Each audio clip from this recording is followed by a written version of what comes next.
Hello, this is Pastor Jerry. How are you? Today we're going to talk about what it means to be saved from a passage in Luke 13. After this video, please share your thoughts with your group. Mm. Okay, so in general, we like the idea of earning a prize, right?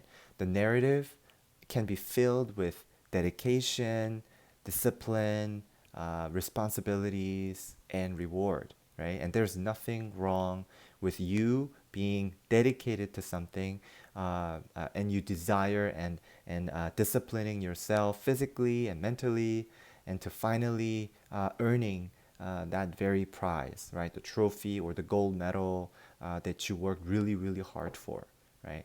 I think most people feel very comfortable approaching salvation with a similar narrative, right? I work hard in order to obtain salvation. Now, I think that's a very noble story.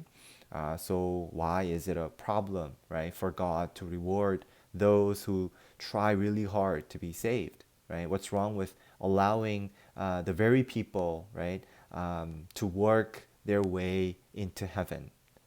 The problem is that salvation is not something we can earn because basically salvation has to be given as a gift.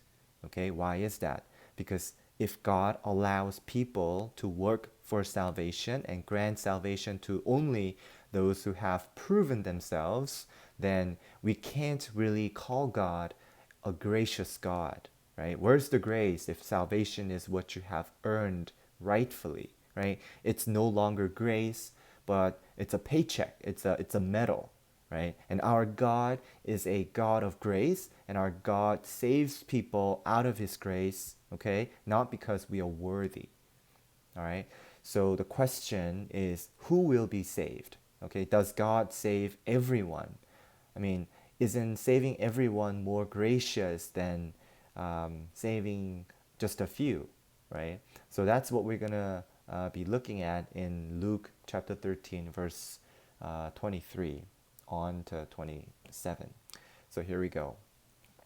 Lord, someone asked him, are only a few people going to be saved?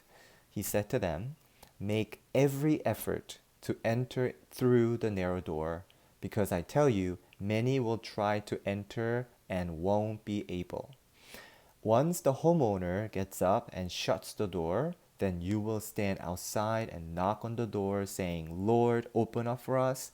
He will answer you, I don't know you or where you're from. Then you will say, we ate, we drank in your presence, and you taught in our streets. But he will say, I tell you, I don't know you or where you're from. Get away from me, all you evildoers. Now, the question we asked earlier was, isn't saving all, right, saving everybody, more gracious than saving some, saving only a few? But apparently, that's not the case, right? When someone asked Jesus, are only a few people going to be saved?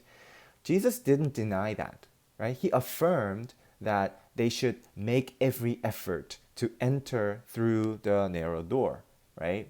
Now, wait a minute. I thought you just said that people can't earn salvation, right? But all this saying about making every effort and entering through the narrow door, well, it sounds like a lot of work, right? So I'm kind of confused.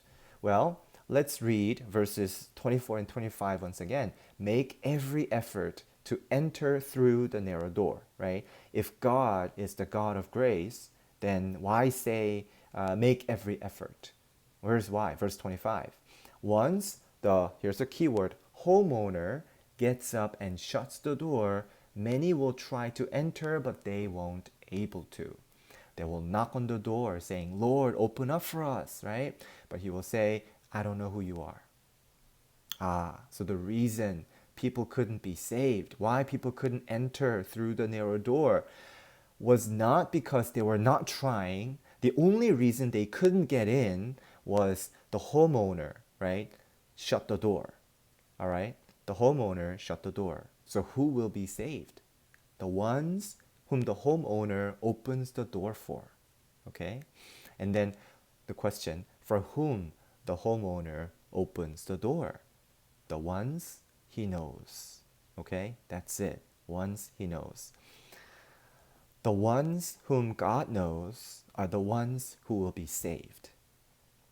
Now, when Jesus said, make every effort to enter through the narrow door, he's saying, make every effort to know God. Make every effort to know the homeowner. How do you get to know God? Does God know you? Will he open the door for you? Right? You have to ask yourself this very important question. Does God know me? Does he? Right? In Hebrews 11:6, it says, without faith, it is impossible to please God, since the one who draws near to him must believe that he exists and that he rewards those who seek him. If you want God to know you, then you have to draw near to him by having faith that he exists. Okay? Having faith that he exists and he rewards those who seek him. Okay? How does he reward them? By revealing himself to them. They were seeking God, and as a reward, God reveals himself to them. So if you want God to know you, then you need to have faith that God will meet you as you seek him. Okay? Now, salvation is a critical matter. Okay? And I hope and pray that everyone who listens will be fully known by God. Okay? So please share with your group about today's lesson and what you thought about it. And if you have any questions and whatnot. Thank you guys for listening. Take care of yourself. I'll see you next week.